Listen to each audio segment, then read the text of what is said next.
தேர்தல் வாக்குறுதியை தமிழக மக்களுக்கு பாரதிய ஜனதா கட்சி சார்பாக இன்று வெளியிட்டிருக்கின்றார்கள். 27 முக்கிய தேர்தல் வாக்குறுதியும் கூட பத்திரிகை நண்பர்களுக்கு நாங்கள் இன்று நேரடியாக தெரிவித்திருக்கின்றோம். அதை நீங்கள் தமிழக மக்களுக்கு எடுத்துச் செல்ல வேண்டும் என்று இந்த நேரத்தில் அன்போடு கேட்டுக்கொள்கின்றோம். நேரடியாக உங்களுடைய கேள்விகளுக்கு வந்துடுறோங்கண்ணா. சார், தொகுதி மறுவரையால் தமிழ்நாடு பாதிக்கப்பட்டால் இந்தியாவே திரும்பி பார்க்கக்கூடிய அளவுக்கு போராட்டத்தை முன்னெடுக்கணும் முதலமைச்சர் வீடியோ வெளியிட்டிருக்கிறார். ஆனால் முதலமைச்சரை பொறுத்தவரை அந்த வீடியோவில் பல கருத்துக்களை தெரிவித்திருக்கின்றார்கள். அதில் எங்களுக்கு ஏற்புடையதல்ல. 1960 தமிழகத்தை பார்க்க வேண்டும் அப்படின்னு ஒரு வார்த்தையை சொல்லியிருக்கிறாரு. அதே போல் பாரத பிரதமர் நரேந்திர மோடி அவர்களுக்கு கடைசி எச்சரிக்கை அப்படின்னு ஒரு வார்த்தையை சொல்லியிருக்கிறார்.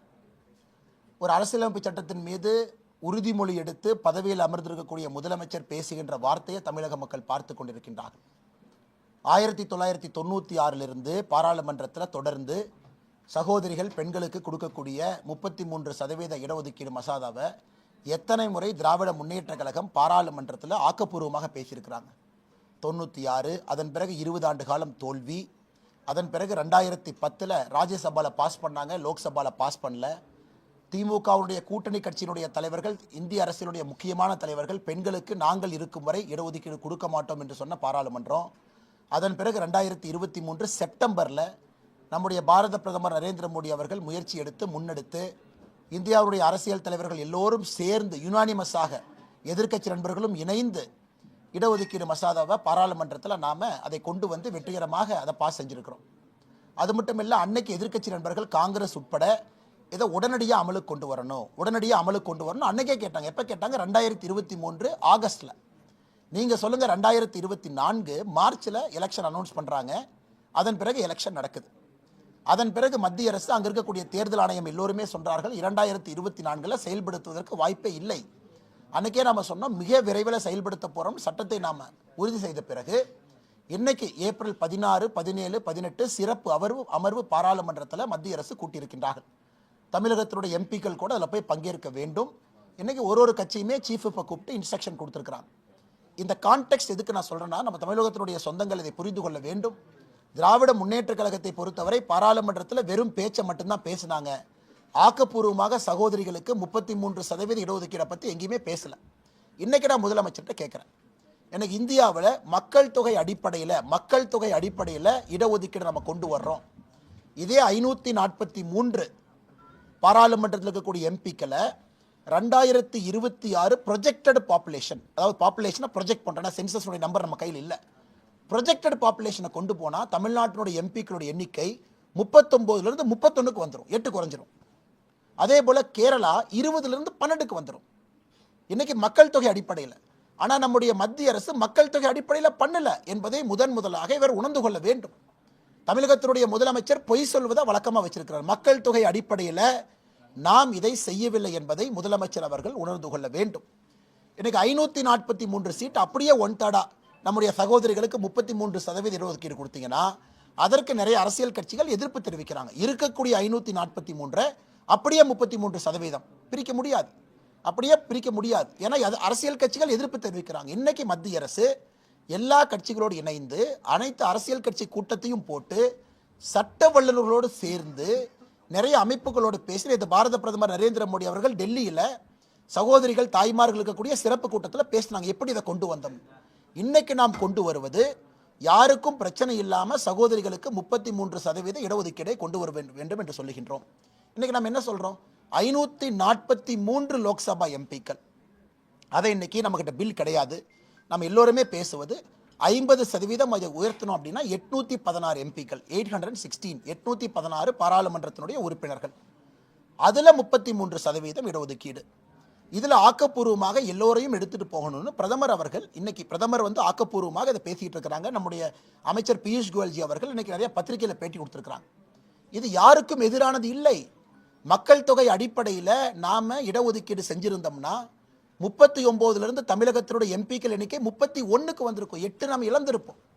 அதற்கெல்லாம் மதிப்பளித்து தான் மத்திய அரசு மக்கள் தொகை அடிப்படையில் நாங்கள் செய்யலை. நாங்கள் ஓவராலாக இந்த பையை இன்க்ரீஸ் பண்ணுறோம். ஓவராலாக 543 அதிகப்படுத்துகின்றோம். அதிகப்படுத்திய பின்பு அதில் 1/3 கொடுக்குறோம். எப்படி அதிகப்படுத்துகிறோம்? இன்னைக்கு இருக்கக்கூடிய எல்லா மாநிலங்கள் யாருக்கும் எந்த பிரச்சனையும் ஏற்படாத அளவுக்கு நேரடியாக ஒரு மாநிலத்தையும் 50% உயர்த்துகின்றோம் என்று முதல் கட்டமாக நமக்கு தெரிய வந்திருக்கிறது. ஏன்னா பாராளுமன்றத்தில் அதிகாரப்பூர்வமாக நம்முடைய தலைவர்கள் சொல்லுவாங்க. அப்படி இருக்கும் பொழுது தமிழகத்தினுடைய எம்பிக்களுடைய எண்ணிக்கை 39 59 வரைக்கும் போகிறதுக்கான வாய்ப்பு இருக்குது. கேரளா 20 30 வரை போகிறதுக்கான வாய்ப்பு இருக்குது. ஸோ மக்கள் தொகை அடிப்படையில் செய்யாமல் எல்லோரையும் ஒரு மனதோடு ஒரு நேர்கோட்டு பாதையிலே மத்திய அரசு எடுத்து செல்ல வேண்டும் என்று நினைக்கும் பொழுது எதற்காக பொய்யை பேசி மக்களிடம் அச்சத்தையும் பயத்தையும் முதலமைச்சர் கிரியேட் பண்ணுறாரு? அது மட்டும் இல்லை, 1960 தமிழ்நாடு பார்க்கும். திமுகவுடைய குடும்பத்திலேருந்து யாராச்சும் தீக்குளிச்சாங்களா? 1960 திமுகவுடைய குடும்பத்திலேருந்து யாரும் தீக்குளிக்கல. அப்பாவி தொண்டர்களை கொண்டு வந்து தீக்குளிக்க வச்சுட்டு வருஷத்துக்கு ஒருக்கா அவங்களுக்கு போய் மாலை போடுறதை மட்டுமே திராவிட முன்னேற்ற கழகம் ஒரு கொள்கையாக, ஒரு ஏமாற்று வேலையாக செய்து கொண்டிருக்கின்றார்கள். ஆனால் முதலமைச்சர் தமிழக மக்களை, பாரத பிரதமர் நரேந்திர மோடி அவர்களை அச்சுறுத்தக்கூடிய அந்த விஷயத்தை உடனடியாக அவர் நிறுத்தணும். இதெல்லாம் முதலமைச்சருக்கு தேவையில்லாத வேலை. ஆக்கப்பூர்வமாக யோசனை இருக்கா சொல்லுங்க. சோனியா காந்தி அவர்கள் என்ன யோசனை சொன்னாங்க? பாராளுமன்றத்தில் நீங்கள் கொண்டு வந்த முறை தவறு. அவங்க யோசனை சொல்லிட்டு போங்க, பரவாயில்ல. அரசியல் கட்சிக்கு யோசனை சொல்வதற்கு முழு தகுதி இருக்கு. ஏன் ஏப்ரல் 16 கொண்டு வர்றீங்க? இன்னொரு மாசம் கொண்டு வாங்க. இன்னொரு அரசியல் கட்சி சொல்றாங்க. ஆந்திரா தெலங்கானாவுடைய முதலமைச்சர் ரேவந்த் ரெட்டி காலில் சொல்லியிருக்கிறாங்க, 50% உயர்வு என்பது புரோரேட்டா கொண்டு வாங்க, 50% மாநிலத்தினுடைய வளர்ச்சி அடிப்படையில் கொண்டு வாங்க. அது ஒரு யோசனை. இன்னொரு கட்சி நீங்க ஒரு யோசனை சொல்லுங்க. எல்லோரும் யோசனை செய்த பிறகு எந்த மாநிலத்துக்கும் பிரச்சனை இல்லாத அளவுக்கு இதை உயர்த்தணும். அதுல சகோதரிகளுக்கு 33% இடஒதுக்கீடு கொடுக்கணும். முதலமைச்சர் புரிந்து கொள்ள வேண்டும். ஒரு கனிமொழி கருணாநிதி அங்க உட்கார்ந்து இருந்தாங்கன்னா பெண்களுக்கான ரிசர்வேஷன் வரப்போறது கிடையாது. உங்களுடைய தங்கச்சி அதே போல தமிழச்சி தங்கப்பாண்டியன் உட்கார்ந்து இருந்தா ரிசர்வேஷன் வரப்போறது கிடையாது. தமிழகத்தில் குடும்பமாக தங்கப்பாண்டியன், அவருக்கு பிறகு அவருடைய மகள் தமிழச்சி தங்கப்பாண்டியன் உட்கார்ந்து இருக்கிறாங்க. அதே போல தமிழகத்தில் யாரோ திராவிட முன்னேற்ற கழகத்தினுடைய சகோதரிகள் பெண் எம்பி இருக்கிறாங்கன்னா எத்தனை பேர் ஜென்யூனா கீழிருந்து வந்திருக்கிறாங்க. இன்னைக்கு பாரத பிரதமருடைய முயற்சி என்பது முதல் தலைமுறை எந்த பொலிட்டிக்கல் பேக்கிங் இல்லாம, அரசியல் பேக்கிங் இல்லாம, குடும்ப பேக்கிங் இல்லாம நேரடியாக அரசியலுக்கு வந்து சாதிக்க வேண்டும் என்று பிரதமர் நினைக்கின்றாங்க. அதற்காகத்தான் பாராளுமன்றத்தில் சிறப்பு சிட்டிங்கை நம்ம கூப்பிட்டுருக்கோம். தமிழகத்தினுடைய தாய்மார்கள், சகோதரிகள் இதை நெஞ்சுரத்தோடு, சந்தோஷமா, முகமலர்ச்சியோடு இதை ஏற்றுக்கொள்ள போறாங்க. திராவிட முன்னேற்ற கழகத்தினுடைய பாராளுமன்ற உறுப்பினர்களோ, இந்திய அலையன்ஸினுடைய தமிழ்நாட்டினுடைய பாராளுமன்ற உறுப்பினர்களோ இதுக்கு சப்போர்ட் பண்ணலினா தமிழகத்தினுடைய சகோதரிகள் அவர்களை மன்னிக்க மாட்டார்கள். அதை வருகின்ற தேர்தலில் ஏப்ரல் 23ஆம் தேதி தேர்தலில் நம்முடைய தாய்மார்கள், தமிழகத்தினுடைய தாய்மார்கள், சகோதரிகள் அந்த கோபத்தை தேர்தலிலே காட்டிடுவாங்க.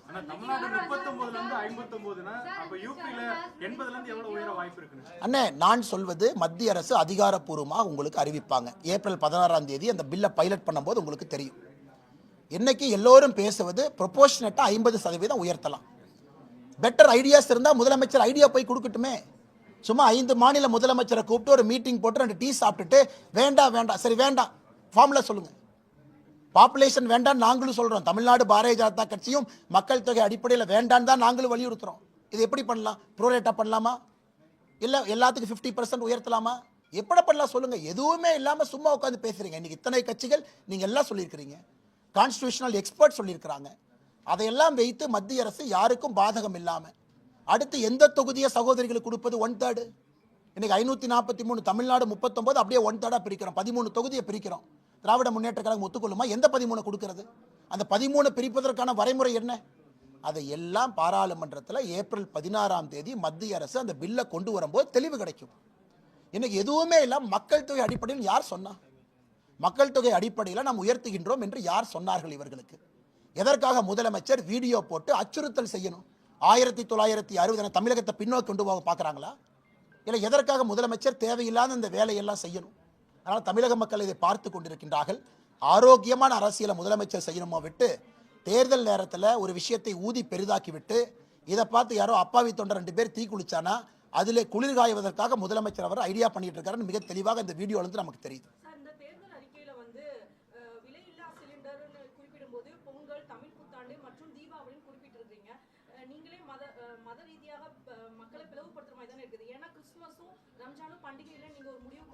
இல்லைங்க மேடம், கிறிஸ்மஸும் ரம்ஜானும் முக்கியமான பண்டிகைகள் தான். அப்படி நோக்கம் கிடையாது.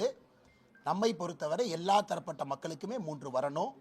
இப்போ தீபாவளி பண்டிகையும் பொழுது எல்லோருத்துக்குமே கிடைக்கும். காரணம், நாம் தீபாவளி, கிறிஸ்மஸ், ரம்ஜான் எல்லாத்தையுமே நம்ம சேர்த்துட்டு போனால் 5ஆக மாறிவிடும்.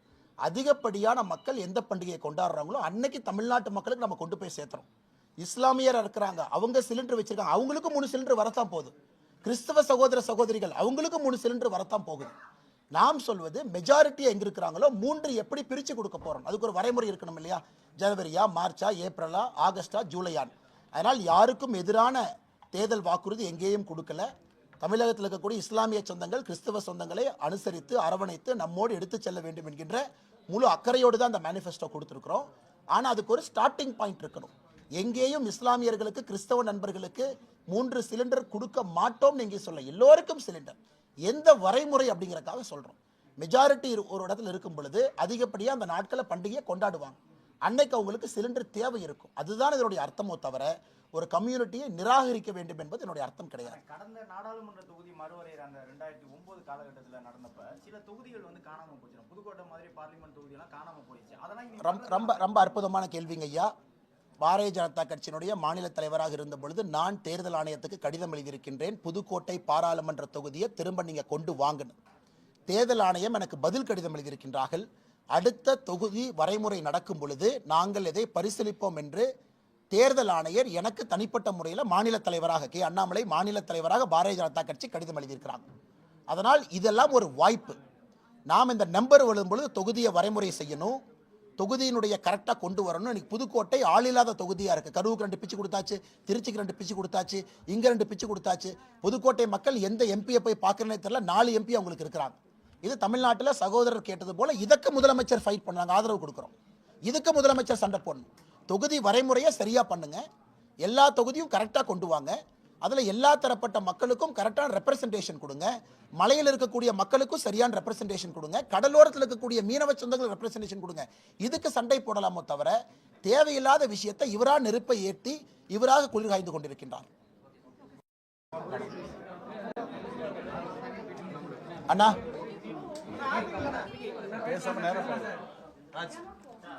ஆரம்பிக்கலாமா? அக்கா நினைக்கிறீங்களா? அக்கா செல்ஃபோன் ஓடாதீங்க, செல்ஃபோன் கையில் வச்சுக்கோங்க. இல்லை சேர் எடுத்து போட்டு உட்காருங்க. வாங்க வாங்க, சேர் எடுத்து போட்டு உட்காருங்க. அக்கா சேர் போடுங்க. ராஜா சேர் எடுத்து போட்டு உட்காருங்க. பிரபா இது விட்டு அடுத்த 3:15 இதுவே பிடிக்கும். டைம் அப்போ நானே மேனேஜ் பண்ணுங்க விட்டுறாதீங்க. பிடிங்க. அண்ணா பத்திரிகை நண்பர்களுக்கு எங்களுடைய வணக்கம். பாரதிய ஜனதா கட்சி சார்பாக பிரபாவ தமிழ் புத்தாண்டு நல்வாழ்த்துக்களை தமிழக சொந்தங்களுக்கெல்லாம் நாங்கள் தெரிவித்துக் கொள்கின்றோம். இந்த ஆண்டு மிகச் சிறப்பாக நல்ல ஒரு ஆண்டாக மகிழ்ச்சியான ஆண்டாக தமிழ் சொந்தங்களுக்கு அமையட்டும். இன்று நம்முடைய முன்னாள் தேசிய தலைவர் பாரதத்தினுடைய சுகாதாரத்துறை அமைச்சர் திரு JP நட்டா அவர்கள் பாரதிய ஜனதா கட்சியினுடைய தேர்தல் வாக்குறுதியை தமிழக மக்களுக்கு பாரதிய ஜனதா கட்சி சார்பாக இன்று வெளியிட்டிருக்கின்றார்கள். 27 முக்கிய தேர்தல் வாக்குறுதியும் கூட பத்திரிகை நண்பர்களுக்கு நாங்கள் இன்று நேரடியாக தெரிவித்திருக்கின்றோம். அதை நீங்கள் தமிழக மக்களுக்கு எடுத்துச் செல்ல வேண்டும் என்று இந்த நேரத்தில் அன்போடு கேட்டுக்கொள்கின்றோம். நேரடியாக உங்களுடைய கேள்விகளுக்கு வந்துடுறோங்கண்ணா. சார், தொகுதி மறுவரையால் தமிழ்நாடு பாதிக்கப்பட்டால் இந்தியாவே திரும்பி பார்க்கக்கூடிய அளவுக்கு போராட்டத்தை முன்னெடுக்கணும் முதலமைச்சர் வீடியோ வெளியிட்டிருக்கிறார். ஆனால் முதலமைச்சரை பொறுத்தவரை அந்த வீடியோவில் பல கருத்துக்களை தெரிவித்திருக்கின்றார்கள். அதில் எங்களுக்கு ஏற்புடையதல்ல. 1960 தமிழகத்தை பார்க்க வேண்டும் அப்படின்னு ஒரு வார்த்தையை சொல்லியிருக்கிறாரு. அதே போல் பாரத பிரதமர் நரேந்திர மோடி அவர்களுக்கு கடைசி எச்சரிக்கை அப்படின்னு ஒரு வார்த்தையை சொல்லியிருக்கிறார். ஒரு அரசியலமைப்பு சட்டத்தின் மீது உறுதிமொழி எடுத்து பதவியில் அமர்ந்திருக்கக்கூடிய முதலமைச்சர் பேசுகின்ற வார்த்தையை தமிழக மக்கள் பார்த்து கொண்டிருக்கின்றார்கள். 1996 பாராளுமன்றத்தில் தொடர்ந்து சகோதரிகள் பெண்களுக்கு கொடுக்கக்கூடிய 33% இடஒதுக்கீடு மசோதாவை எத்தனை முறை திராவிட முன்னேற்ற கழகம் பாராளுமன்றத்தில் ஆக்கப்பூர்வமாக பேசியிருக்கிறாங்க. 96, அதன் பிறகு 20 ஆண்டு காலம் தோல்வி. அதன் பிறகு 2010 ராஜ்யசபாவில் பாஸ் பண்ணாங்க, லோக்சபாவில் பாஸ் பண்ணல.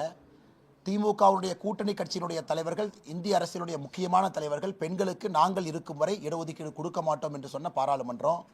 அதன் பிறகு 2023 செப்டம்பரில் நம்முடைய பாரத பிரதமர் நரேந்திர மோடி அவர்கள் முயற்சி எடுத்து முன்னெடுத்து இந்தியாவுடைய அரசியல் தலைவர்கள் எல்லோரும் சேர்ந்து யுனானிமஸாக எதிர்க்கட்சி நண்பர்களும் இணைந்து இடஒதுக்கீடு மசோதாவை பாராளுமன்றத்தில் நாம் அதை கொண்டு வந்து வெற்றிகரமாக அதை பாஸ் செஞ்சுருக்கிறோம்.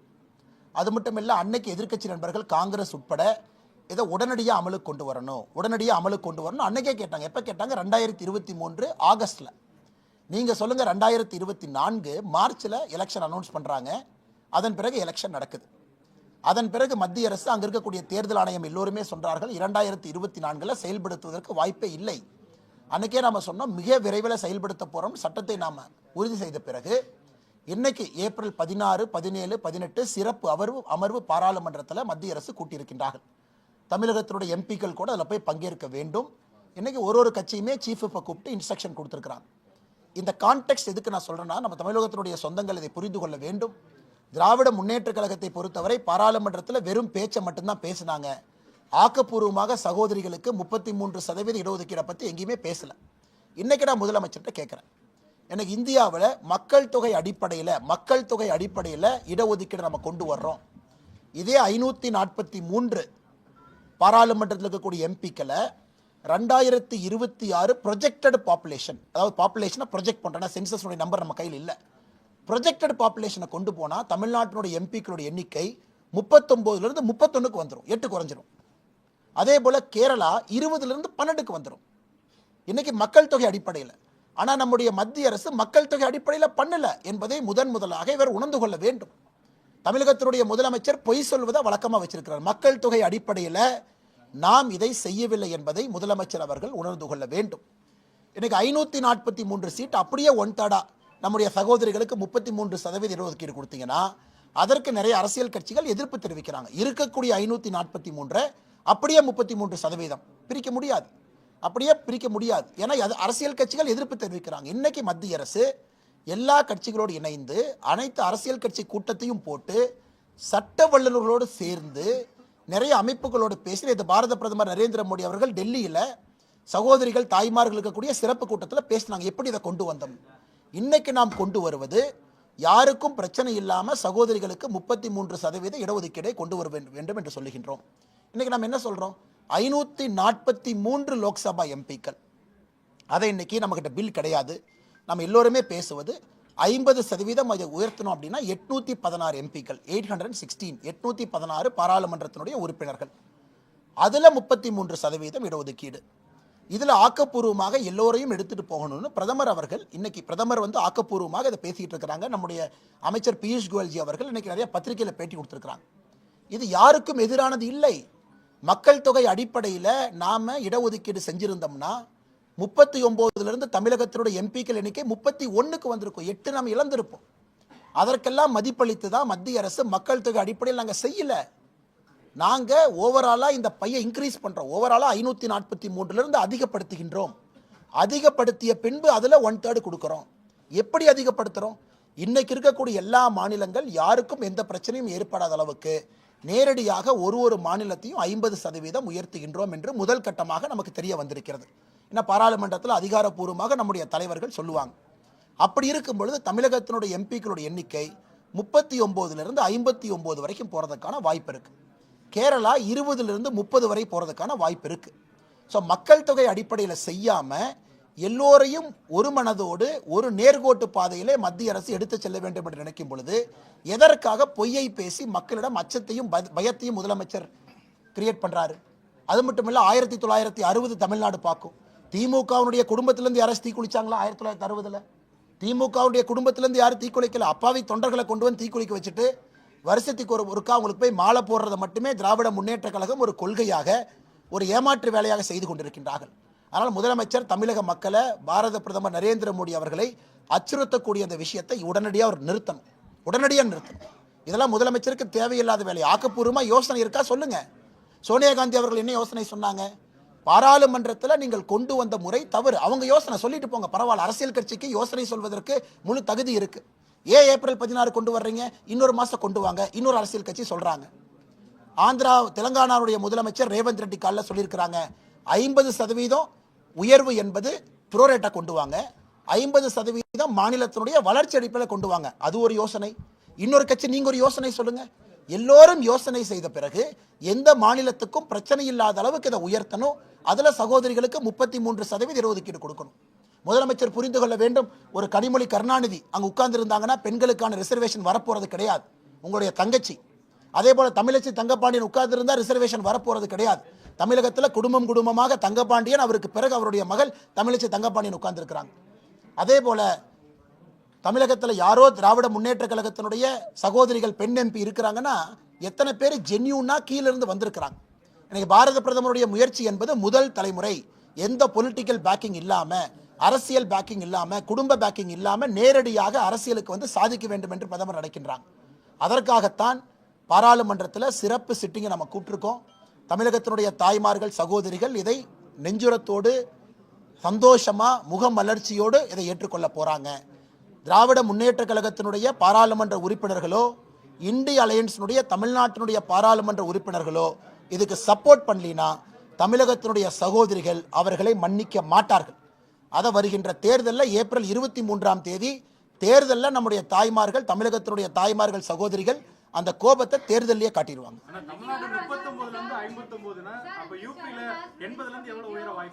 அண்ணே, நான் சொல்வது மத்திய அரசு அதிகாரப்பூர்வமாக உங்களுக்கு அறிவிப்பாங்க. ஏப்ரல் 16ஆம் தேதி அந்த பில்லை பைலட் பண்ணும்போது உங்களுக்கு தெரியும். இன்னைக்கு எல்லோரும் பேசுவது ப்ரொபோஷனட்டா 50% உயர்த்தலாம். பெட்டர் ஐடியாஸ் இருந்தால் முதலமைச்சர் ஐடியா போய் கொடுக்கட்டுமே.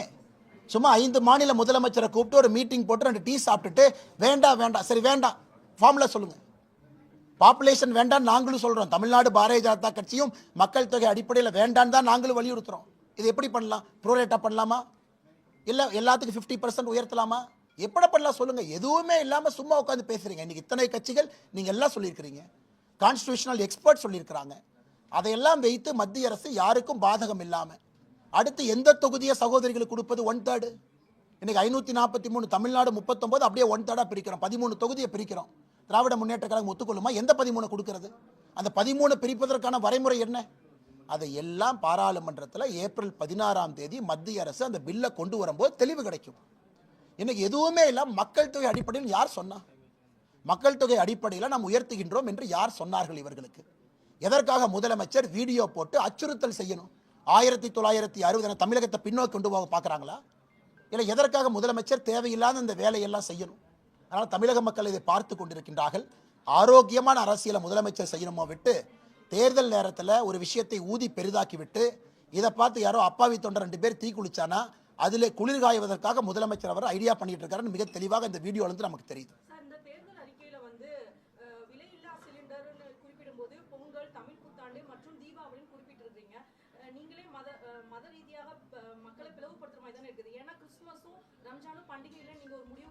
இல்லைங்க மேடம், கிறிஸ்துமஸும் ரம்ஜானும் முக்கியமான பண்டிகைகள் தான். அப்படி நோக்கம் கிடையாது.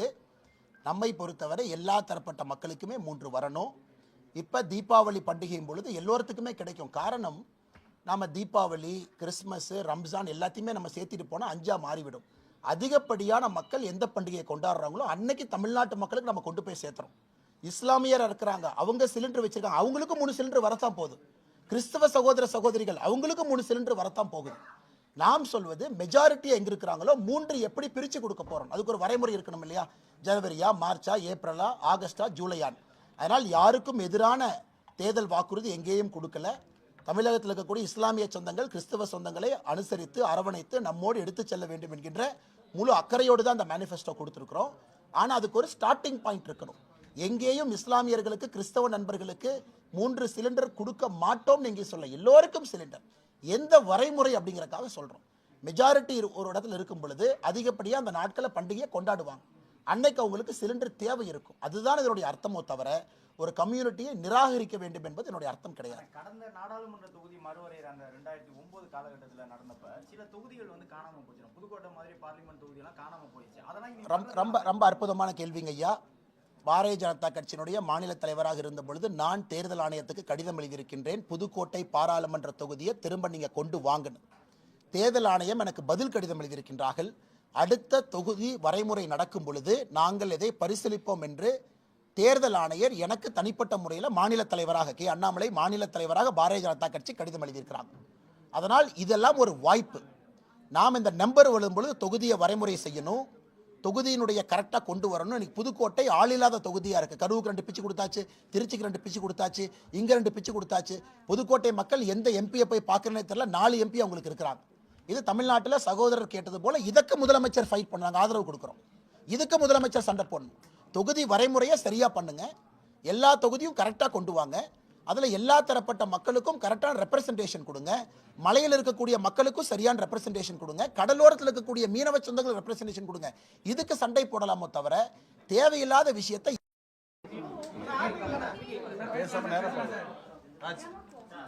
ஆரம்பிக்கலாமா? அக்கா நினைக்கிறீங்களா? அக்கா செல்ஃபோன் நோடாதீங்க, செல்ஃபோன் கையில் வச்சுக்கோங்க. இல்லை சேர் எடுத்து போட்டு உட்காருங்க. வாங்க சேர் எடுத்து போட்டு உட்காருங்க. அக்கா சேர் போடுங்க. ராஜா சேர் எடுத்து போட்டு உட்காருங்க. பிரபா இது விட்டு அடுத்த ஃப்ளைட் 3:15 நான் இதுவே பிடிக்கும் டைம் அப்போ நானே மேனேஜ் பண்ணுங்க விட்டுறாதீங்க. பிடிங்க. அண்ணா பத்திரிகை நண்பர்களுக்கு எங்களுடைய வணக்கம். பாரதிய ஜனதா கட்சி சார்பாக பிரபாவ தமிழ் புத்தாண்டு நல்வாழ்த்துக்களை தமிழக சொந்தங்களுக்கெல்லாம் நாங்கள் தெரிவித்துக் கொள்கின்றோம். இந்த ஆண்டு மிகச் சிறப்பாக நல்ல ஒரு ஆண்டாக மகிழ்ச்சியான ஆண்டாக தமிழ் சொந்தங்களுக்கு அமையட்டும். இன்று நம்முடைய முன்னாள் தேசிய தலைவர் பாரதத்தினுடைய சுகாதாரத்துறை அமைச்சர் திரு ஜே.பி. நட்டா அவர்கள் பாரதிய ஜனதா கட்சியினுடைய தேர்தல் வாக்குறுதியை தமிழக மக்களுக்கு பாரதிய ஜனதா கட்சி சார்பாக இன்று வெளியிட்டிருக்கின்றார்கள். 27 முக்கிய தேர்தல் வாக்குறுதியும் கூட பத்திரிகை நண்பர்களுக்கு நாங்கள் இன்று நேரடியாக தெரிவித்திருக்கின்றோம். அதை நீங்கள் தமிழக மக்களுக்கு எடுத்துச் செல்ல வேண்டும் என்று இந்த நேரத்தில் அன்போடு கேட்டுக்கொள்கின்றோம். நேரடியாக உங்களுடைய கேள்விகளுக்கு வந்துடுறோங்கண்ணா. சார், தொகுதி மறுவரையால் தமிழ்நாடு பாதிக்கப்பட்டால் இந்தியாவே திரும்பி பார்க்கக்கூடிய அளவுக்கு போராட்டத்தை முன்னெடுப்புன்னு முதலமைச்சர் வீடியோ வெளியிட்டிருக்கிறாரு. ஆனால் முதலமைச்சரை பொறுத்தவரை அந்த வீடியோவில் பல கருத்துக்களை தெரிவித்திருக்கின்றார்கள். அதில் எங்களுக்கு ஏற்புடையதல்ல. 1960 தமிழகத்தை பார்க்க வேண்டும் அப்படின்னு ஒரு வார்த்தையை சொல்லியிருக்கிறாரு. அதே போல் பாரத பிரதமர் நரேந்திர மோடி அவர்களுக்கு கடைசி எச்சரிக்கை அப்படின்னு ஒரு வார்த்தையை சொல்லியிருக்கிறார். ஒரு அரசியலமைப்பு சட்டத்தின் மீது உறுதிமொழி எடுத்து பதவியில் அமர்ந்திருக்கக்கூடிய முதலமைச்சர் பேசுகின்ற வார்த்தையை தமிழக மக்கள் பார்த்து கொண்டிருக்கின்றார்கள். 1996 பாராளுமன்றத்தில் தொடர்ந்து சகோதரிகள் பெண்களுக்கு கொடுக்கக்கூடிய 33% இடஒதுக்கீடு மசோதாவை எத்தனை முறை திராவிட முன்னேற்ற கழகம் பாராளுமன்றத்தில் ஆக்கப்பூர்வமாக பேசியிருக்கிறாங்க. 96, அதன் பிறகு 20 ஆண்டு காலம் தோல்வி. அதன் பிறகு 2010 ராஜ்யசபாவில் பாஸ் பண்ணாங்க, லோக்சபாவில் பாஸ் பண்ணல. திமுகவுடைய கூட்டணி கட்சியினுடைய தலைவர்கள், இந்திய அரசினுடைய முக்கியமான தலைவர்கள் பெண்களுக்கு நாங்கள் இருக்கும் வரை இடஒதுக்கீடு கொடுக்க மாட்டோம் என்று சொன்ன பாராளுமன்றம். அதன் பிறகு 2023 செப்டம்பரில் நம்முடைய பாரத பிரதமர் நரேந்திர மோடி அவர்கள் முயற்சி எடுத்து முன்னெடுத்து இந்தியாவுடைய அரசியல் தலைவர்கள் எல்லோரும் சேர்ந்து யுனானிமஸாக எதிர்க்கட்சி நண்பர்களும் இணைந்து இடஒதுக்கீடு மசோதாவை பாராளுமன்றத்தில் நாம் அதை கொண்டு வந்து வெற்றிகரமாக அதை பாஸ் செஞ்சுருக்கிறோம். அது மட்டும் இல்லை, அன்னைக்கு எதிர்க்கட்சி நண்பர்கள் காங்கிரஸ் உட்பட இதை உடனடியாக அமலுக்கு கொண்டு வரணும் அன்னைக்கே கேட்டாங்க. எப்போ கேட்டாங்க? 2023 ஆகஸ்டில். நீங்கள் சொல்லுங்கள், 2024 மார்ச்சில் எலெக்ஷன் அனௌன்ஸ் பண்ணுறாங்க. அதன் பிறகு எலெக்ஷன் நடக்குது. அதன் பிறகு மத்திய அரசு, அங்கே இருக்கக்கூடிய தேர்தல் ஆணையம் எல்லோருமே சொல்கிறார்கள் 2024 செயல்படுத்துவதற்கு வாய்ப்பே இல்லை. அன்றைக்கே நாம் சொன்னோம் மிக விரைவில் செயல்படுத்த போகிறோம். சட்டத்தை நாம் உறுதி செய்த பிறகு இன்னைக்கு ஏப்ரல் 16, 17, 18 சிறப்பு அமர்வு பாராளுமன்றத்தில் மத்திய அரசு கூட்டியிருக்கின்றார்கள். தமிழகத்தினுடைய எம்பிக்கள் கூட அதில் போய் பங்கேற்க வேண்டும். இன்னைக்கு ஒரு கட்சியுமே சீஃப் விப்பை கூப்பிட்டு இன்ஸ்ட்ரக்ஷன் கொடுத்துருக்குறாங்க. இந்த கான்டெக்ட் எதுக்கு நான் சொல்கிறேன்னா, நம்ம தமிழகத்தினுடைய சொந்தங்கள் இதை புரிந்து கொள்ள வேண்டும். திராவிட முன்னேற்ற கழகத்தை பொறுத்தவரை பாராளுமன்றத்தில் வெறும் பேச்சை மட்டும்தான் பேசினாங்க. ஆக்கப்பூர்வமாக சகோதரிகளுக்கு 33% இடஒதுக்கீடை பற்றி எங்கேயுமே பேசலை. இன்றைக்கி நான் முதலமைச்சர்கிட்ட கேட்குறேன், எனக்கு இந்தியாவில் மக்கள் தொகை அடிப்படையில் இடஒதுக்கீடு நம்ம கொண்டு வர்றோம். இதே 543 பாராளுமன்றத்தில் இருக்கக்கூடிய எம்பிக்களை 2026 ப்ரொஜெக்டட் பாப்புலேஷன், அதாவது பாப்புலேஷனை ப்ரொஜெக்ட் பண்ணுறேன்னா சென்சஸுடைய நம்பர் நம்ம கையில் இல்லை, ப்ரொஜெக்டட் பாப்புலேஷனை கொண்டு போனால் தமிழ்நாட்டினுடைய எம்பிக்களுடைய எண்ணிக்கை 39 31 வந்துடும், 8 குறைஞ்சிரும். அதே போல் கேரளா 20 12 வந்துடும். இன்னைக்கு மக்கள் தொகை அடிப்படையில். ஆனால் நம்முடைய மத்திய அரசு மக்கள் தொகை அடிப்படையில் பண்ணல என்பதை முதலாக இவர் உணர்ந்து கொள்ள வேண்டும். தமிழகத்தினுடைய முதலமைச்சர் பொய் சொல்வதை வழக்கமாக வச்சிருக்கிறார். மக்கள் தொகை அடிப்படையில் நாம் இதை செய்யவில்லை என்பதை முதலமைச்சர் அவர்கள் உணர்ந்து கொள்ள வேண்டும். இன்னைக்கு 543 சீட் அப்படியே 1/3 நம்முடைய சகோதரிகளுக்கு 33% இடஒதுக்கீடு கொடுத்தீங்கன்னா அதற்கு நிறைய அரசியல் கட்சிகள் எதிர்ப்பு தெரிவிக்கிறாங்க. இருக்கக்கூடிய 543 அப்படியே 33% பிரிக்க முடியாது, ஏன்னா அரசியல் கட்சிகள் எதிர்ப்பு தெரிவிக்கிறாங்க. இன்னைக்கு மத்திய அரசு எல்லா கட்சிகளோடு இணைந்து அனைத்து அரசியல் கட்சி கூட்டத்தையும் போட்டு சட்ட வல்லுநர்களோடு சேர்ந்து நிறைய அமைப்புகளோடு பேசி இந்த பாரத பிரதமர் நரேந்திர மோடி அவர்கள் டெல்லியில் சகோதரிகள் தாய்மார்கள் இருக்கக்கூடிய சிறப்பு கூட்டத்தில் பேசினாங்க. எப்படி இதை கொண்டு வந்தோம்? இன்னைக்கு நாம் கொண்டு வருவது யாருக்கும் பிரச்சனை இல்லாமல் சகோதரிகளுக்கு 33% இடஒதுக்கீடை கொண்டு வர வேண்டும் என்று சொல்லுகின்றோம். இன்னைக்கு நாம் என்ன சொல்றோம்? 543 லோக்சபா எம்பிக்கள். அதை இன்னைக்கு நம்மகிட்ட பில் கிடையாது. நம்ம எல்லோருமே பேசுவது 50% அதை உயர்த்தணும் அப்படின்னா 816 எம்பிக்கள் 816 பாராளுமன்றத்தினுடைய உறுப்பினர்கள், அதில் 33% இடஒதுக்கீடு. இதில் ஆக்கப்பூர்வமாக எல்லோரையும் எடுத்துகிட்டு போகணும்னு பிரதமர் அவர்கள் இன்னைக்கு ஆக்கப்பூர்வமாக இதை பேசிகிட்டு இருக்கிறாங்க. நம்முடைய அமைச்சர் பியூஷ் கோயல்ஜி அவர்கள் இன்னைக்கு நிறைய பத்திரிகையில் பேட்டி கொடுத்துருக்குறாங்க. இது யாருக்கும் எதிரானது இல்லை. மக்கள் தொகை அடிப்படையில் நாம் இடஒதுக்கீடு செஞ்சிருந்தோம்னா 39 தமிழகத்தினுடைய எம்பிக்கள் எண்ணிக்கை 31க்கு வந்திருக்கும். 8 நாம் இழந்திருப்போம். அதற்கெல்லாம் மதிப்பளித்து தான் மத்திய அரசு மக்கள் தொகை அடிப்படையில் நாங்கள் செய்யலை. நாங்கள் ஓவராலாக இந்த பையை இன்க்ரீஸ் பண்ணுறோம். ஓவராலாக 543 அதிகப்படுத்துகின்றோம். அதிகப்படுத்திய பின்பு அதில் 1/3 கொடுக்குறோம். எப்படி அதிகப்படுத்துகிறோம்? இன்னைக்கு இருக்கக்கூடிய எல்லா மாநிலங்கள் யாருக்கும் எந்த பிரச்சனையும் ஏற்படாத அளவுக்கு நேரடியாக ஒரு மாநிலத்தையும் 50% உயர்த்துகின்றோம் என்று முதல் கட்டமாக நமக்கு தெரிய வந்திருக்கிறது. ஏன்னா பாராளுமன்றத்தில் அதிகாரப்பூர்வமாக நம்முடைய தலைவர்கள் சொல்லுவாங்க. அப்படி இருக்கும் பொழுது தமிழகத்தினுடைய எம்பிக்களுடைய எண்ணிக்கை 39 59 வரைக்கும் போகிறதுக்கான வாய்ப்பு இருக்குது. கேரளா 20 30 வரை போகிறதுக்கான வாய்ப்பு இருக்குது. ஸோ மக்கள் தொகை அடிப்படையில் செய்யாமல் எல்லோரையும் ஒரு மனதோடு ஒரு நேர்கோட்டு பாதையிலே மத்திய அரசு எடுத்து செல்ல வேண்டும் என்று நினைக்கும் பொழுது எதற்காக பொய்யை பேசி மக்களிடம் அச்சத்தையும் பயத்தையும் முதலமைச்சர் கிரியேட் பண்ணுறாரு? அது மட்டும் இல்லை, 1960 தமிழ்நாடு பார்க்கும். திமுகவுடைய குடும்பத்திலேருந்து யாராச்சும் தீக்குளிச்சாங்களா? 1960 திமுகவுடைய குடும்பத்திலேருந்து யாரும் தீக்குளிக்கல. அப்பாவி தொண்டர்களை கொண்டு வந்து தீக்குளிக்க வச்சுட்டு வருஷத்துக்கு ஒருக்கா அவங்களுக்கு போய் மாலை போடுறதை மட்டுமே திராவிட முன்னேற்ற கழகம் ஒரு கொள்கையாக, ஒரு ஏமாற்று வேலையாக செய்து கொண்டிருக்கின்றார்கள். அதனால் முதலமைச்சர் தமிழக மக்களை, பாரத பிரதமர் நரேந்திர மோடி அவர்களை அச்சுறுத்தக்கூடிய அந்த விஷயத்தை உடனடியாக அவர் நிறுத்தணும். இதெல்லாம் முதலமைச்சருக்கு தேவையில்லாத வேலை. ஆக்கப்பூர்வமாக யோசனை இருக்கா சொல்லுங்க. சோனியா காந்தி அவர்கள் என்ன யோசனை சொன்னாங்க? பாராளுமன்றத்தில் நீங்கள் கொண்டு வந்த முறை தவறு. அவங்க யோசனை சொல்லிட்டு போங்க, பரவாயில்ல. அரசியல் கட்சிக்கு யோசனை சொல்வதற்கு முழு தகுதி இருக்கு. ஏன் ஏப்ரல் 16 கொண்டு வர்றீங்க? இன்னொரு மாதம் கொண்டு வாங்க. இன்னொரு அரசியல் கட்சி சொல்றாங்க. ஆந்திரா தெலங்கானாவுடைய முதலமைச்சர் ரேவந்த் ரெட்டி காலில் சொல்லியிருக்கிறாங்க, 50% உயர்வு என்பது ப்ரோரேட்டா கொண்டு வாங்க, 50% மாநிலத்தினுடைய வளர்ச்சி அடிப்படையில் கொண்டு வாங்க. அது ஒரு யோசனை. இன்னொரு கட்சி நீங்க ஒரு யோசனை சொல்லுங்க. எல்லோரும் யோசனை செய்த பிறகு எந்த மாநிலத்துக்கும் பிரச்சனை இல்லாத அளவுக்கு இதை உயர்த்தணும். அதில் சகோதரிகளுக்கு 33% இடஒதுக்கீடு கொடுக்கணும். முதலமைச்சர் புரிந்து கொள்ள வேண்டும். ஒரு கனிமொழி கருணாநிதி அங்கே உட்கார்ந்து இருந்தாங்கன்னா பெண்களுக்கான ரிசர்வேஷன் வரப்போறது கிடையாது. உங்களுடைய தங்கச்சி அதே போல தமிழச்சி தங்கப்பாண்டியன் உட்கார்ந்து இருந்தால் ரிசர்வேஷன் வரப்போறது கிடையாது. தமிழகத்தில் குடும்பமாக தங்கப்பாண்டியன், அவருக்கு பிறகு அவருடைய மகள் தமிழச்சி தங்கப்பாண்டியன் உட்கார்ந்து இருக்கிறாங்க.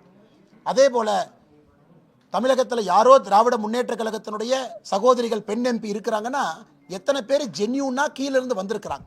இன்னைக்கு பாரத பிரதமருடைய முயற்சி என்பது முதல் தலைமுறை எந்த பொலிட்டிக்கல் பேக்கிங் இல்லாமல், அரசியல் பேக்கிங் இல்லாமல், குடும்ப பேக்கிங் இல்லாமல் நேரடியாக அரசியலுக்கு வந்து சாதிக்க வேண்டும் என்று பிரதமர் நினைக்கின்றாங்க. அதற்காகத்தான் பாராளுமன்றத்தில் சிறப்பு சிட்டிங்கை நம்ம கூப்பிட்டுருக்கோம். தமிழகத்தினுடைய தாய்மார்கள் சகோதரிகள் இதை நெஞ்சுரத்தோடு சந்தோஷமாக முகமலர்ச்சியோடு இதை ஏற்றுக்கொள்ள போகிறாங்க. திராவிட முன்னேற்ற கழகத்தினுடைய பாராளுமன்ற உறுப்பினர்களோ, இந்திய அலையன்ஸினுடைய தமிழ்நாட்டினுடைய பாராளுமன்ற உறுப்பினர்களோ இதுக்கு சப்போர்ட் பண்ணலினா தமிழகத்தினுடைய சகோதரிகள் அவர்களை மன்னிக்க மாட்டார்கள். அதை வருகின்ற தேர்தலில் ஏப்ரல் 23ஆம் தேதி தேர்தலில் நம்முடைய தாய்மார்கள், தமிழகத்தினுடைய தாய்மார்கள் சகோதரிகள் அந்த கோபத்தை தேர்தலிலே காட்டிடுவாங்க.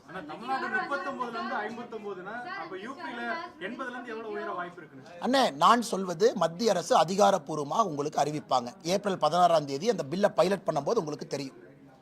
இன்னைக்கு எல்லோரும் பேசுவது ப்ரொபோஷனட்டா 50% உயர்த்தலாம். பெட்டர் ஐடியாஸ் இருந்தால் முதலமைச்சர் ஐடியா போய் கொடுக்கட்டுமே. சும்மா 5 மாநில முதலமைச்சரை கூப்பிட்டு ஒரு மீட்டிங் போட்டு 2 டீ சாப்பிட்டுட்டு வேண்டாம் சரி வேண்டாம் ஃபார்முலா சொல்லுங்க. பாப்புலேஷன் வேண்டாம் நாங்களும் சொல்றோம். தமிழ்நாடு பாரதிய ஜனதா கட்சியும் மக்கள் தொகை அடிப்படையில் வேண்டான்னு தான் நாங்களும் வலியுறுத்துறோம். இது எப்படி பண்ணலாம்? ப்ரோரேட்டா பண்ணலாமா? இல்லை எல்லாத்துக்கும் 50% உயர்த்தலாமா?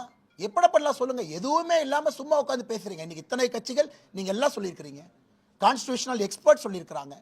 அதையெல்லாம் வைத்து மத்திய அரசு யாருக்கும் பாதகம் இல்லாமல் அடுத்து எந்த தொகுதியை சகோதரிகளுக்கு கொடுப்பது? 1/3. இன்னைக்கு 543 தமிழ்நாடு 39 அப்படியே 1/3 பிரிக்கிறோம். 13 தொகுதியை பிரிக்கிறோம். திராவிட முன்னேற்ற கழகம் ஒத்துக்கொள்ளுமா? எந்த 13 கொடுக்கிறது? அந்த 13 பிரிப்பதற்கான வரைமுறை என்ன? அதை எல்லாம் பாராளுமன்றத்தில் ஏப்ரல் 16ஆம் தேதி மத்திய அரசு அந்த பில்லை கொண்டு வரும்போது தெளிவு கிடைக்கும். இன்னைக்கு எதுவுமே இல்லை. மக்கள் தொகை அடிப்படையில் யார் சொன்னா? மக்கள் தொகை அடிப்படையில் நாம் உயர்த்துகின்றோம் என்று யார் சொன்னார்கள் இவர்களுக்கு? எதற்காக முதலமைச்சர் வீடியோ போட்டு அச்சுறுத்தல் செய்யணும்? 1960 தமிழகத்தை பின்னோக்கி கொண்டு போக பார்க்குறாங்களா? இல்லை எதற்காக முதலமைச்சர் தேவையில்லாத இந்த வேலையெல்லாம் செய்யணும்? அதனால் தமிழக மக்கள் இதை பார்த்து கொண்டிருக்கின்றார்கள். ஆரோக்கியமான அரசியலை முதலமைச்சர் செய்யணுமா விட்டு தேர்தல் நேரத்தில் ஒரு விஷயத்தை ஊதி பெரிதாக்கி விட்டு இதை பார்த்து யாரோ அப்பாவி தொண்டர் 2 பேர் தீ குளிச்சானா அதிலே குளிர்காய்வதற்காக முதலமைச்சர் அவர் ஐடியா பண்ணிட்டு இருக்காருன்னு மிக தெளிவாக இந்த வீடியோல இருந்து நமக்கு தெரியுது. இந்த தேர்தல் அறிக்கையில வந்து விலையில்லா சிலிண்டர்னு குறிப்பிடும்போது பொங்கல், தமிழ் புத்தாண்டு மற்றும் தீபாவளின்னு குறிப்பிட்டிருக்கீங்க. நீங்களே மத ரீதியாக மக்களை பிளவுபடுத்துற மாதிரி தானே இருக்குது. ஏன்னா கிறிஸ்துமஸும் ரம்ஜானும் பண்டிகையில நீங்க ஒரு முடிவுக்கு வரீங்க. இல்லைங்க மேடம், கிறிஸ்துமஸும் ரம்ஜானும் முக்கியமான பண்டிகைகள் தான், அப்படி நோக்கம் கிடையாது. நம்மை பொறுத்தவரை எல்லா தரப்பட்ட மக்களுக்குமே 3 வரணும். இப்போ தீபாவளி பண்டிகையும் பொழுது எல்லோருத்துக்குமே கிடைக்கும். காரணம், நாம் தீபாவளி, கிறிஸ்மஸ், ரம்ஜான் எல்லாத்தையுமே நம்ம சேர்த்துட்டு போனால் 5ஆக மாறிவிடும். அதிகப்படியான மக்கள் எந்த பண்டிகையை கொண்டாடுறாங்களோ அன்னைக்கு தமிழ்நாட்டு மக்களுக்கு நம்ம கொண்டு போய் சேர்த்துறோம். இஸ்லாமியர் இருக்கிறாங்க, அவங்க சிலிண்டர் வச்சிருக்காங்க, அவங்களுக்கும் 3 சிலிண்டர் வரத்தான் போகுது. கிறிஸ்தவ சகோதர சகோதரிகள் அவங்களுக்கும் 3 சிலிண்டர் வரத்தான் போகுது. நாம் சொல்வது மெஜாரிட்டி எங்க இருக்கிறாங்களோ 3 எப்படி பிரித்து கொடுக்க போறோம், அதுக்கு ஒரு வரைமுறை இருக்கணும் இல்லையா? ஜனவரியா, மார்ச்சா, ஏப்ரலா, ஆகஸ்டா, ஜூலையான். அதனால் யாருக்கும் எதிரான தேர்தல் வாக்குறுதி எங்கேயும் கொடுக்கல. தமிழகத்தில் இருக்கக்கூடிய இஸ்லாமிய சொந்தங்கள், கிறிஸ்தவ சொந்தங்களை அனுசரித்து அரவணைத்து நம்மோடு எடுத்து செல்ல வேண்டும் என்கின்ற முழு அக்கறையோடு தான் அந்த மேனிஃபெஸ்டோ கொடுத்துருக்குறோம். ஆனால் அதுக்கு ஒரு ஸ்டார்டிங் பாயிண்ட் இருக்கணும். எங்கேயும் இஸ்லாமியர்களுக்கு, கிறிஸ்தவ நண்பர்களுக்கு 3 சிலிண்டர் கொடுக்க மாட்டோம்னு எங்கேயும் சொல்ல, எல்லோருக்கும் சிலிண்டர். எந்த வரைமுறை அப்படிங்கிறக்காக சொல்கிறோம். மெஜாரிட்டி ஒரு இடத்துல இருக்கும் பொழுது அதிகப்படியாக அந்த நாட்களை பண்டிகையை கொண்டாடுவாங்க. அன்னைக்கு அவங்களுக்கு சிலிண்டர் தேவை இருக்கும். அதுதான் இதனுடைய அர்த்தமோ தவிர ஒரு கம்யூனிட்டியை நிராகரிக்க வேண்டும் என்பது என்னுடைய அர்த்தம் கிடையாது. கடந்த நாடாளுமன்ற தொகுதி மறுவரையர் அந்த 2009 காலகட்டத்தில் நடந்தப்ப சில தொகுதிகள் வந்து காணாம போச்சு. புதுக்கோட்டை மாதிரி பார்லிமெண்ட் தொகுதியெல்லாம் காணாம போயிடுச்சு. அதெல்லாம் ரொம்ப ரொம்ப அற்புதமான கேள்விங்க ஐயா. பாரதிய ஜனதா கட்சியினுடைய மாநில தலைவராக இருந்த பொழுது நான் தேர்தல் ஆணையத்துக்கு கடிதம் எழுதியிருக்கின்றேன். புதுக்கோட்டை பாராளுமன்ற தொகுதியை திரும்ப நீங்க கொண்டு வாங்கணும். தேர்தல் ஆணையம் எனக்கு பதில் கடிதம் எழுதியிருக்கின்றார்கள். அடுத்த தொகுதி வரைமுறை நடக்கும் பொழுது நாங்கள் இதை பரிசீலிப்போம் என்று தேர்தல் ஆணையர் எனக்கு தனிப்பட்ட முறையில் மாநில தலைவராக கே அண்ணாமலை மாநில தலைவராக பாரதிய ஜனதா கட்சி கடிதம் எழுதியிருக்கிறாங்க. அதனால் இதெல்லாம் ஒரு வாய்ப்பு. நாம் இந்த நம்பர் வரும்பொழுது தொகுதியை வரைமுறை செய்யணும், தொகுதியினுடைய கரெக்டாக கொண்டு வரணும். இன்னைக்கு புதுக்கோட்டை ஆளில்லாத தொகுதியாக இருக்குது. கரூருக்கு 2 பிச்சு கொடுத்தாச்சு, திருச்சிக்கு 2 பிச்சு கொடுத்தாச்சு, இங்கே 2 பிச்சு கொடுத்தாச்சு. புதுக்கோட்டை மக்கள் எந்த எம்பியை போய் பார்க்கறனே தெரியல, 4 எம்பி அவங்களுக்கு இருக்கிறாங்க. இது தமிழ்நாட்டில் சகோதரர் கேட்டது போல இதற்கு முதலமைச்சர் ஃபைட் பண்ணாங்க, ஆதரவு கொடுக்குறோம். இதுக்கு முதலமைச்சர் சண்டை போடணும். தொகுதி வரைமுறையை சரியாக பண்ணுங்க, எல்லா தொகுதியும் கரெக்டாக கொண்டு வாங்க, அதில் எல்லா தரப்பட்ட மக்களுக்கும் கரெக்டான ரெப்ரசன்டேஷன் கொடுங்க. மலையில் இருக்கக்கூடிய மக்களுக்கும் சரியான ரெப்ரசன்டேஷன் கொடுங்க, கடலோரத்தில் இருக்கக்கூடிய மீனவ சொந்தங்கள் ரெப்ரசன்டேஷன் கொடுங்க. இதுக்கு சண்டை போடலாமோ தவிர தேவையில்லாத விஷயத்தை அண்ணா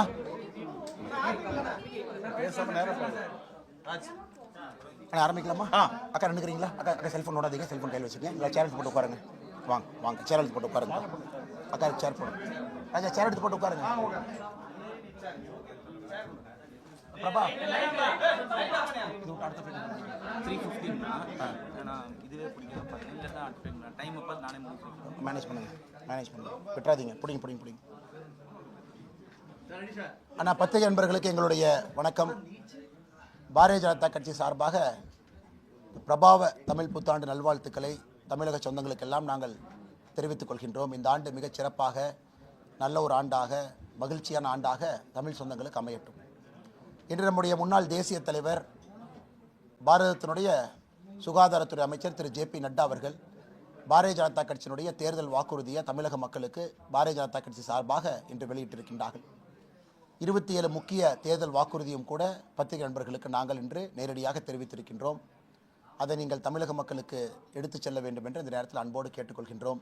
நேரடியாக உங்களுடைய கேள்விகளுக்கு வந்துடுறோங்கண்ணா. சார், தொகுதி மறுவரையால் தமிழ்நாடு பாதிக்கப்பட்டால் இந்தியாவே திரும்பி பார்க்கக்கூடிய அளவுக்கு போராட்டத்தை முன்னெடுக்கணும் முதலமைச்சர் வீடியோ வெளியிட்டிருக்கிறார். ஆனால் முதலமைச்சரை பொறுத்தவரை அந்த வீடியோவில் பல கருத்துக்களை தெரிவித்திருக்கின்றார்கள். அதில் எங்களுக்கு ஏற்புடையதல்ல. 1960 தமிழகத்தை பார்க்க வேண்டும் அப்படின்னு ஒரு வார்த்தையை சொல்லியிருக்கிறாரு. அதே போல் பாரத பிரதமர் நரேந்திர மோடி அவர்களுக்கு கடைசி எச்சரிக்கை அப்படின்னு ஒரு வார்த்தையை சொல்லியிருக்கிறார். ஒரு அரசியலமைப்பு சட்டத்தின் மீது உறுதிமொழி எடுத்து பதவியில் அமர்ந்திருக்கக்கூடிய முதலமைச்சர் பேசுகின்ற வார்த்தையை தமிழக மக்கள் பார்த்து கொண்டிருக்கின்றார்கள். 1996 பாராளுமன்றத்தில் தொடர்ந்து சகோதரிகள் பெண்களுக்கு கொடுக்கக்கூடிய 33% இடஒதுக்கீடு மசோதாவை எத்தனை முறை திராவிட முன்னேற்ற கழகம் பாராளுமன்றத்தில் ஆக்கப்பூர்வமாக பேசியிருக்கிறாங்க. 96, அதன் பிறகு 20 ஆண்டு காலம் தோல்வி. அதன் பிறகு 2010 ராஜ்யசபாவில் பாஸ் பண்ணாங்க, லோக்சபாவில் பாஸ் பண்ணல. திமுகவுடைய கூட்டணி கட்சியினுடைய தலைவர்கள், இந்திய அரசினுடைய முக்கியமான தலைவர்கள், பெண்களுக்கு நாங்கள் இருக்கும் வரை இடஒதுக்கீடு கொடுக்க மாட்டோம் என்று சொன்ன பாராளுமன்றம், அதன் பிறகு 2023 செப்டம்பரில் நம்முடைய பாரத பிரதமர் நரேந்திர மோடி அவர்கள் முயற்சி எடுத்து முன்னெடுத்து இந்தியாவுடைய அரசியல் தலைவர்கள் எல்லோரும் சேர்ந்து யுனானிமஸாக எதிர்க்கட்சி நண்பர்களும் இணைந்து இடஒதுக்கீடு மசோதாவை பாராளுமன்றத்தில் நாம் அதை கொண்டு வந்து வெற்றிகரமாக அதை பாஸ் செஞ்சுருக்கிறோம். அது மட்டும் இல்லை, அன்னைக்கு எதிர்க்கட்சி நண்பர்கள் காங்கிரஸ் உட்பட இதை உடனடியாக அமலுக்கு கொண்டு வரணும் அன்னைக்கே கேட்டாங்க. எப்போ கேட்டாங்க? 2023 ஆகஸ்டில். நீங்கள் சொல்லுங்கள், 2024 மார்ச்சில் எலெக்ஷன் அனௌன்ஸ் பண்ணுறாங்க. அதன் பிறகு எலெக்ஷன் நடக்குது. அதன் பிறகு மத்திய அரசு, அங்கே இருக்கக்கூடிய தேர்தல் ஆணையம் எல்லோருமே சொல்கிறார்கள் 2024 செயல்படுத்துவதற்கு வாய்ப்பே இல்லை. அன்றைக்கே நாம் சொன்னோம், மிக விரைவில் செயல்படுத்த போகிறோம். சட்டத்தை நாம் உறுதி செய்த பிறகு இன்னைக்கு ஏப்ரல் 16, 17, 18 சிறப்பு அமர்வு பாராளுமன்றத்தில் மத்திய அரசு கூட்டியிருக்கின்றார்கள். தமிழகத்தினுடைய எம்பிக்கள் கூட அதில் போய் பங்கேற்க வேண்டும். இன்னைக்கு ஒரு கட்சியுமே சீஃப் விப்பை கூப்பிட்டு இன்ஸ்ட்ரக்ஷன் கொடுத்துருக்குறாங்க. இந்த கான்டெக்ட் எதுக்கு நான் சொல்கிறேன்னா, நம்ம தமிழகத்தினுடைய சொந்தங்கள் இதை புரிந்து கொள்ள வேண்டும். திராவிட முன்னேற்ற கழகத்தை பொறுத்தவரை பாராளுமன்றத்தில் வெறும் பேச்சை மட்டும்தான் பேசினாங்க. ஆக்கப்பூர்வமாக சகோதரிகளுக்கு 33% இடஒதுக்கீடை பற்றி எங்கேயுமே பேசலை. இன்றைக்கி நான் முதலமைச்சர்கிட்ட கேட்குறேன், எனக்கு இந்தியாவில் மக்கள் தொகை அடிப்படையில் இடஒதுக்கீடு நம்ம கொண்டு வர்றோம். இதே 543 பாராளுமன்றத்தில் இருக்கக்கூடிய எம்பிக்களை 2026 ப்ரொஜெக்டட் பாப்புலேஷன், அதாவது பாப்புலேஷனை ப்ரொஜெக்ட் பண்ணுறேன்னா சென்சஸுடைய நம்பர் நம்ம கையில் இல்லை, ப்ரொஜெக்டட் பாப்புலேஷனை கொண்டு போனால் தமிழ்நாட்டினுடைய எம்பிக்களுடைய எண்ணிக்கை 39லேருந்து 31க்கு வந்துடும், 8 குறைஞ்சிடும். அதே போல் கேரளா 20லேருந்து 12க்கு வந்துடும். இன்னைக்கு மக்கள் தொகை அடிப்படையில். ஆனால் நம்முடைய மத்திய அரசு மக்கள் தொகை அடிப்படையில் பண்ணல என்பதை முதலாக இவர் உணர்ந்து கொள்ள வேண்டும். தமிழகத்தினுடைய முதலமைச்சர் பொய் சொல்வதை வழக்கமாக வச்சிருக்கிறார். மக்கள் தொகை அடிப்படையில் நாம் இதை செய்யவில்லை என்பதை முதலமைச்சர் அவர்கள் உணர்ந்து கொள்ள வேண்டும். இன்னைக்கு 543 சீட் அப்படியே 1/3 நம்முடைய சகோதரிகளுக்கு 33% இடஒதுக்கீடு கொடுத்தீங்கன்னா அதற்கு நிறைய அரசியல் கட்சிகள் எதிர்ப்பு தெரிவிக்கிறாங்க. இருக்கக்கூடிய 543 அப்படியே 33% பிரிக்க முடியாது. ஏன்னா அரசியல் கட்சிகள் எதிர்ப்பு தெரிவிக்கிறாங்க. இன்னைக்கு மத்திய அரசு எல்லா கட்சிகளோடு இணைந்து அனைத்து அரசியல் கட்சி கூட்டத்தையும் போட்டு சட்ட வல்லுநர்களோடு சேர்ந்து நிறைய அமைப்புகளோடு பேசி இந்த பாரத பிரதமர் நரேந்திர மோடி அவர்கள் டெல்லியில் சகோதரிகள் தாய்மார்கள் இருக்கக்கூடிய சிறப்பு கூட்டத்தில் பேசினாங்க. எப்படி இதை கொண்டு வந்தோம்? இன்னைக்கு நாம் கொண்டு வருவது யாருக்கும் பிரச்சனை இல்லாமல் சகோதரிகளுக்கு 33% இடஒதுக்கீடை கொண்டு வர வேண்டும் என்று சொல்லுகின்றோம். இன்னைக்கு நாம் என்ன சொல்கிறோம்? 543 லோக்சபா எம்பிக்கள், அதை இன்னைக்கு நம்மகிட்ட பில் கிடையாது. நம்ம எல்லோருமே பேசுவது 50% அதை உயர்த்தணும் அப்படின்னா 816 எம்பிக்கள், 816 பாராளுமன்றத்தினுடைய உறுப்பினர்கள், அதில் 33% இடஒதுக்கீடு. இதில் ஆக்கப்பூர்வமாக எல்லோரையும் எடுத்துகிட்டு போகணும்னு பிரதமர் வந்து ஆக்கப்பூர்வமாக இதை பேசிகிட்டு இருக்கிறாங்க. நம்முடைய அமைச்சர் பியூஷ் கோயல்ஜி அவர்கள் இன்னைக்கு நிறைய பத்திரிகையில் பேட்டி கொடுத்துருக்குறாங்க. இது யாருக்கும் எதிரானது இல்லை. மக்கள் தொகை அடிப்படையில் நாம் இடஒதுக்கீடு செஞ்சிருந்தோம்னா 39லிருந்து தமிழகத்தினுடைய எம்பிக்கள் எண்ணிக்கை 31க்கு வந்திருக்கும். 8 நாம் இழந்திருப்போம். அதற்கெல்லாம் மதிப்பளித்து தான் மத்திய அரசு மக்கள் தொகை அடிப்படையில் நாங்கள் செய்யலை. நாங்கள் ஓவராலாக இந்த பையை இன்க்ரீஸ் பண்ணுறோம். ஓவராலாக 543லிருந்து அதிகப்படுத்துகின்றோம். அதிகப்படுத்திய பின்பு அதில் 1/3 கொடுக்குறோம். எப்படி அதிகப்படுத்துகிறோம்? இன்னைக்கு இருக்கக்கூடிய எல்லா மாநிலங்கள் யாருக்கும் எந்த பிரச்சனையும் ஏற்படாத அளவுக்கு நேரடியாக ஒரு மாநிலத்தையும் 50% உயர்த்துகின்றோம் என்று முதல் கட்டமாக நமக்கு தெரிய வந்திருக்கிறது. ஏன்னா பாராளுமன்றத்தில் அதிகாரப்பூர்வமாக நம்முடைய தலைவர்கள் சொல்லுவாங்க. அப்படி இருக்கும் பொழுது தமிழகத்தினுடைய எம்பிக்களுடைய எண்ணிக்கை 39லிருந்து 59 வரைக்கும் போகிறதுக்கான வாய்ப்பு இருக்குது. கேரளா 20லிருந்து 30 வரை போகிறதுக்கான வாய்ப்பு இருக்குது. ஸோ மக்கள் தொகை அடிப்படையில் செய்யாமல் எல்லோரையும் ஒரு மனதோடு ஒரு நேர்கோட்டு பாதையிலே மத்திய அரசு எடுத்து செல்ல வேண்டும் என்று நினைக்கும் பொழுது எதற்காக பொய்யை பேசி மக்களிடம் அச்சத்தையும் பயத்தையும் முதலமைச்சர் கிரியேட் பண்ணுறாரு? அது மட்டும் இல்லை, 1960 தமிழ்நாடு பார்க்கும். திமுகவுடைய குடும்பத்திலேருந்து யாராச்சும் தீக்குளிச்சாங்களா? 1960 திமுகவுடைய குடும்பத்திலேருந்து யாரும் தீக்குளிக்கல. அப்பாவி தொண்டர்களை கொண்டு வந்து தீக்குளிக்க வச்சுட்டு வருஷத்துக்கு ஒருக்கா அவங்களுக்கு போய் மாலை போடுறதை மட்டுமே திராவிட முன்னேற்ற கழகம் ஒரு கொள்கையாக, ஒரு ஏமாற்று வேலையாக செய்து கொண்டிருக்கின்றார்கள். அதனால் முதலமைச்சர் தமிழக மக்களை, பாரத பிரதமர் நரேந்திர மோடி அவர்களை அச்சுறுத்தக்கூடிய அந்த விஷயத்தை உடனடியாக நிறுத்தணும். இதெல்லாம் முதலமைச்சருக்கு தேவையில்லாத வேலை. ஆக்கப்பூர்வமாக யோசனை இருக்கா சொல்லுங்க. சோனியா காந்தி அவர்கள் என்ன யோசனை சொன்னாங்க? பாராளுமன்றத்தில் நீங்கள் கொண்டு வந்த முறை தவறு. அவங்க யோசனை சொல்லிட்டு போங்க, பரவாயில்ல. அரசியல் கட்சிக்கு யோசனை சொல்வதற்கு முழு தகுதி இருக்கு. ஏப்ரல் 16 கொண்டு வர்றீங்க, இன்னொரு மாதம் கொண்டு வாங்க, இன்னொரு அரசியல் கட்சி சொல்றாங்க. ஆந்திரா தெலங்கானாவுடைய முதலமைச்சர் ரேவந்த் ரெட்டி காலைல சொல்லியிருக்கிறாங்க 50% உயர்வு என்பது புரோரேட்டா கொண்டு வாங்க, 50% மாநிலத்தினுடைய வளர்ச்சி அடிப்படையில் கொண்டு வாங்க. அது ஒரு யோசனை. இன்னொரு கட்சி நீங்க ஒரு யோசனை சொல்லுங்க. எல்லோரும் யோசனை செய்த பிறகு எந்த மாநிலத்துக்கும் பிரச்சனை இல்லாத அளவுக்கு இதை உயர்த்தணும். அதுல சகோதரிகளுக்கு 33% இடஒதுக்கீடு கொடுக்கணும். முதலமைச்சர் புரிந்து கொள்ள வேண்டும். ஒரு கனிமொழி கருணாநிதி அங்க உட்கார்ந்து இருந்தாங்கன்னா பெண்களுக்கான ரிசர்வேஷன் வரப்போறது கிடையாது. உங்களுடைய தங்கச்சி அதே போல தமிழச்சி தங்கப்பாண்டியன் உட்கார்ந்து இருந்தா ரிசர்வேஷன் வரப்போறது கிடையாது. தமிழகத்தில் குடும்பம் குடும்பமாக தங்கப்பாண்டியன், அவருக்கு பிறகு அவருடைய மகள் தமிழச்சி தங்கப்பாண்டியன் உட்கார்ந்து இருக்கிறாங்க. அதே போல தமிழகத்தில் யாரோ திராவிட முன்னேற்ற கழகத்தினுடைய சகோதரிகள் பெண் எம்பி இருக்கிறாங்கன்னா எத்தனை பேர் ஜென்யூனா கீழே இருந்து வந்திருக்கிறாங்க. இன்னைக்கு பாரத பிரதமருடைய முயற்சி என்பது முதல் தலைமுறை எந்த பொலிட்டிக்கல் பேக்கிங் இல்லாம, அரசியல் பேக்கிங் இல்லாம, குடும்ப பேக்கிங் இல்லாம நேரடியாக அரசியலுக்கு வந்து சாதிக்க வேண்டும் என்று பிரதமர் நினைக்கின்றாங்க. அதற்காகத்தான் பாராளுமன்றத்தில் சிறப்பு சிட்டிங்கை நம்ம கூப்பிட்டுருக்கோம். தமிழகத்தினுடைய தாய்மார்கள் சகோதரிகள் இதை நெஞ்சுரத்தோடு சந்தோஷமா முகமலர்ச்சியோடு இதை ஏற்றுக்கொள்ள போறாங்க. திராவிட முன்னேற்ற கழகத்தினுடைய பாராளுமன்ற உறுப்பினர்களோ, இந்திய அலையன்ஸினுடைய தமிழ்நாட்டினுடைய பாராளுமன்ற உறுப்பினர்களோ இதுக்கு சப்போர்ட் பண்ணலினா தமிழகத்தினுடைய சகோதரிகள் அவர்களை மன்னிக்க மாட்டார்கள். அதை வருகின்ற தேர்தலில் ஏப்ரல் 23ஆம் தேதி தேர்தலில் நம்முடைய தாய்மார்கள், தமிழகத்தினுடைய தாய்மார்கள் சகோதரிகள் அந்த கோபத்தை தேர்தலையே காட்டிடுவாங்க. ஆனா தமிழ்நாடு 39ல இருந்து 59னா அப்ப யூபில 80ல இருந்து எவ்வளவு உயர வாய்ப்பு இருக்கு? அண்ணே, நான் சொல்வது மத்திய அரசு அதிகாரப்பூர்வமாக உங்களுக்கு அறிவிப்பாங்க. ஏப்ரல் 16ஆம் தேதி அந்த பில்லை பைலட் பண்ணும்போது உங்களுக்கு தெரியும். இன்னைக்கு எல்லோரும் பேசுவது ப்ரொபோஷனட்டா 50% உயர்த்தலாம். பெட்டர் ஐடியாஸ் இருந்தால் முதலமைச்சர் ஐடியா போய் கொடுக்கட்டுமே. சும்மா 5 மாநில முதலமைச்சரை கூப்பிட்டு ஒரு மீட்டிங் போட்டு 2 டீ சாப்பிட்டுட்டு வேண்டாம் சரி வேண்டாம் ஃபார்முலா சொல்லுங்க. பாப்புலேஷன் வேண்டாம் நாங்களும் சொல்றோம். தமிழ்நாடு பாரதிய ஜனதா கட்சியும் மக்கள் தொகை அடிப்படையில் வேண்டாம் தான் நாங்களும் வலியுறுத்துறோம். இது எப்படி பண்ணலாம்? ப்ரோரேட்டா பண்ணலாமா? இல்லை எல்லாத்துக்கும் 50% உயர்த்தலாமா? எப்படி பண்ணலாம் சொல்லுங்க. எதுவுமே இல்லாமல் சும்மா உட்காந்து பேசுறீங்க. இன்னைக்கு இத்தனை கட்சிகள் நீங்க எல்லாம் சொல்லியிருக்கிறீங்க, கான்ஸ்டிடியூஷனல் எக்ஸ்பர்ட் சொல்லியிருக்கிறாங்க. அதையெல்லாம் வைத்து மத்திய அரசு யாருக்கும் பாதகம் இல்லாமல் அடுத்து எந்த தொகுதியை சகோதரிகளுக்கு கொடுப்பது? 1/3. இன்னைக்கு 543 தமிழ்நாடு 39 அப்படியே 1/3 பிரிக்கிறோம். 13 தொகுதியை பிரிக்கிறோம்.